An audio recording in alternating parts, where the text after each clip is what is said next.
Le débat de Smart Impact, on parle du bien vieillir avec Andrea Abou, bonjour. Bonjour. Vous êtes le cofondateur de Ellie et Stéphane Maroc, bonjour, président de Gabi. Bienvenue à tous les deux. On va parler donc du bien vieillir, de ce Viva Lab, accélérateur créé par l'assurance retraite. Mais d'abord, on présente vos entreprises respectives. Évidemment, Ellie, Andrea Abou, c'est une plateforme qui a été ouverte il y a un peu plus d'un an, je crois. On y trouve quoi ? Exactement. Commercialisée depuis un an, mais existante depuis 3 ans, qui dispose d'ailleurs de l'agrément ESUS, donc entreprise solidaire d'utilité sociale, et qui a pour mission d'accompagner les seniors principalement à rester en forme tout en s'amusant. Donc comment rendre la prévention attractive et ça, concrètement, on va proposer donc des ateliers digitaux, collectifs, interactifs et préventifs. Très rapidement, digitaux, tout se fait en ligne, donc très simple d'accès. Ouais. Tout a été co-construit avec les utilisateurs pour être excessivement simple d'accès, peu importe l'aisance numérique. Collectif et interactif, ce sont de petits formats intimistes où l'interaction est donc le maître mot. Et enfin, préventif, puisque l'idée, c'est donc maintenir le lien social, manger sainement, se stimuler cognitivement et rester en forme physiquement. Donc ça nous fait 3 catégories d'ateliers, le corps, l'esprit, l'alimentation, avec une dizaine d'activités. Ouais, on rentrera un peu dans le détail des ateliers que vous proposez. Présentez-nous Gabi, Stéphane Maroc. Alors, Gabi, nous on est parti du principe qu'on ne pouvait pas bien vieillir en étant isolé, en étant seul. Ouais. Donc Gabi, ça a l'ambition de fédérer tout un écosystème autour de la personne âgée, donc sur un territoire. Donc on va principalement la famille, forcément, les pouvoirs publics locaux, la commune, par le biais de son action sociale, et tous les partenaires publics ou privés qui sont sur un territoire donné. Et donc Gabi, c'est un dispositif digital où 4 applications, c'est 4 services en une application. En fait, on va retrouver un lien social, intrafamilial, très ludique. On va retrouver une conciergerie qui va fédérer et agréger un peu toute l'offre de services à destination de ces personnes âgées sur un territoire donné, pour les rendre visibles et utilisables. Et puis, il y aura un cahier de vie digital qui, lui, va ramener toute la traçabilité de tout ce qui est exécuté chez le bénéficiaire, chez la personne âgée, voilà, pour pouvoir rassurer la famille qui parfois est éloignée. Et le dernier service va tourner autour de la prévention, où là, on va engager vraiment toute la famille de manière très ludique dans la prévention, la sensibilisation autour de notions de prévention de bien vieillir. Voilà, et par ce biais-là, on va détecter un certain nombre de signaux faibles pour pouvoir suivre la personne âgée et l'autonomie de cette personne âgée-là tout au long de sa vie. On reviendra sur les solutions, les services que vous proposez l'un et l'autre, mais vos 2 entreprises, si on vous a réunis, c'est que vos 2 entreprises sont passées par ce Viva Lab accélérateur créé par l'assurance retraite pour soutenir l'innovation en matière de prévention et de vieillissement actif. Je vais vous poser la même question à tous les deux. Qu'est-ce que ça vous a apporté ? Je commence avec vous, Andrea. Beaucoup de choses. On a tendance à se plaindre quand ça ne va pas, mais il faut également dire merci quand on a cette chance-là de participer. Donc, le Viva Lab, en 2 mots, c'est un accélérateur de solutions, œuvrant en maintien d'autonomie, porté par des membres fondateurs, comme vous l'avez dit. Et donc, concrètement, ça va être la possibilité de bénéficier d'une mesure d'impact avec le cabinet Kimso. Ça va être également la possibilité de travailler avec les caisses de retraite en région. Et tout simplement d'allier, pour le dire plus simplement, de travailler en synergie, en bonne intelligence avec les acteurs locaux, territoriaux, mais avec un appui national. Ça vous a permis de gagner du temps, de passer à l'échelle. Qu'est-ce que ça vous a apporté chez Gabi ? C'est une très bonne question. C'est un vrai, comme son nom l'indique, c'est un vrai accélérateur. Ça nous amène un crédit. Voilà, parce que ce sont des acteurs publics qui ont un vrai impact, une vraie image sociétale et sociale. Oui, donc ça vous, comment je peux dire, ça respectabilise d'une certaine façon, ça rassure tous les autres acteurs que vous contactez. Quoi. Ça légitime, ça facilite l'accès à des acteurs, puisque on s'adresse aussi à des acteurs publics. Donc, et puis ça donne de la visibilité.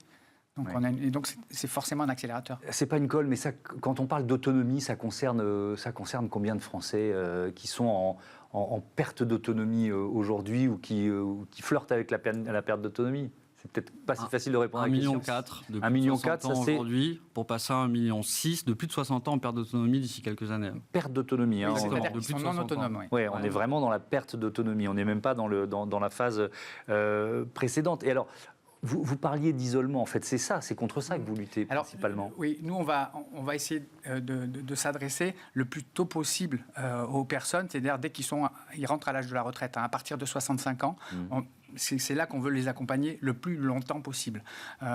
Donc aujourd'hui, effectivement, ils sont autonomes, Et après, on va les accompagner aussi dans la perte d'autonomie. Et c'est pour ça que vous parliez des signaux faibles. Exactement. Les signaux faibles, c'est ce qu'aujourd'hui, dans la prévention, on a du mal à détecter. Donc là, si on les prend sur une logique territoriale et qu'on fédère un petit peu tous les acteurs, par le biais de Gabi, on va pouvoir détecter des signaux faibles et engager la famille dans le suivi surtout. Ouais. Voilà, ramener la famille. Aider les aidants. C'est exactement ça. C'est que ça pourrait être le slogan. Vous avez commencé à parler de vos ateliers, André Abou. On peut faire quoi grâce à ces ateliers collectifs là? Une dizaine d'activités, donc, inspirées des thérapies non médicamenteuses. Et des enjeux préventifs de santé publique France, donc en catégorie esprit de l'écriture avec une romancière, de l'informatique, du dessin, de l'anglais, en corps de l'activité physique adaptée, du yoga sur chaise, ou encore en alimentation, ça peut être de la pâtisserie avec une diététicienne ou de la cuisine avec une ingénieure agroalimentaire. C'est quoi le business model? Vos animateurs d'ateliers sont des travailleurs indépendants? Exactement. Ils sont d'accord. Prestataires de services triés sur le volet avec une grille de sélection extrêmement rigoureuse. Et de l'autre côté, la capacité, la liberté de choisir pour les bénéficiaires.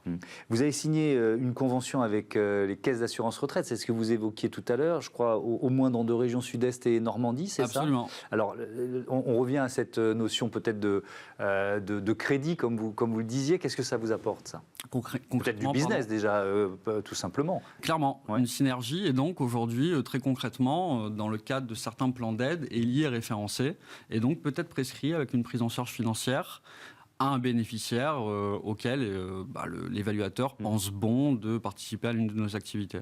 C'est quoi votre business model? On s'abonne Non, pas d'abonnement, pas d'engagement. Ça ressemble aux cartes cadeaux, ce qu'on appelle des packs d'élixir. Une fois que le bénéficiaire a rechargé son compte en élixir, il les dépense quand il veut, où il veut, pour s'inscrire où il le souhaite.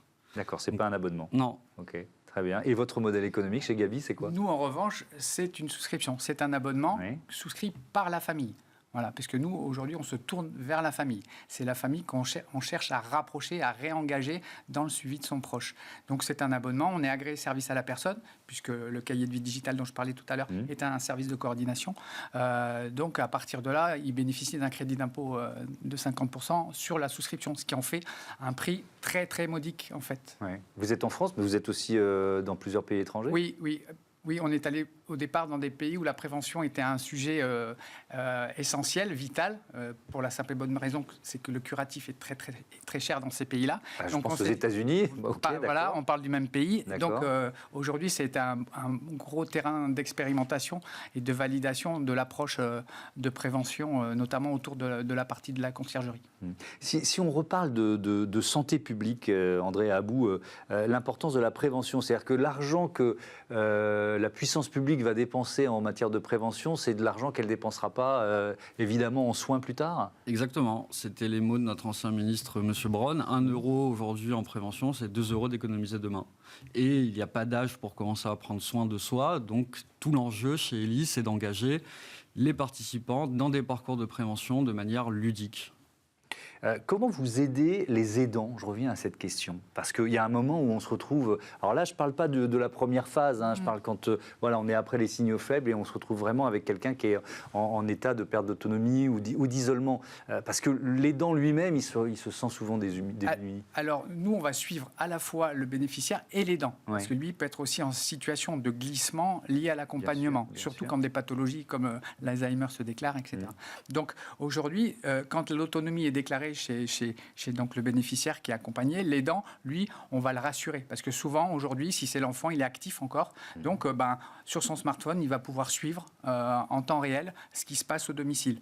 Parfois, il y a 3, 4, 5 personnes qui interviennent sur la même journée. Donc, en fait, on va amener de la réassurance, de la traçabilité et la capacité à interagir avec tous les intervenants. Donc, et s'il y a un risque, ils vont être remontés. Voilà, un dispositif anti-chute. Il n'y a pas de dispositif anti-chute. Il y a un dispositif de détection de chute. Mais nous, on dit, oui, ce qui est bien, c'est d'éviter la chute.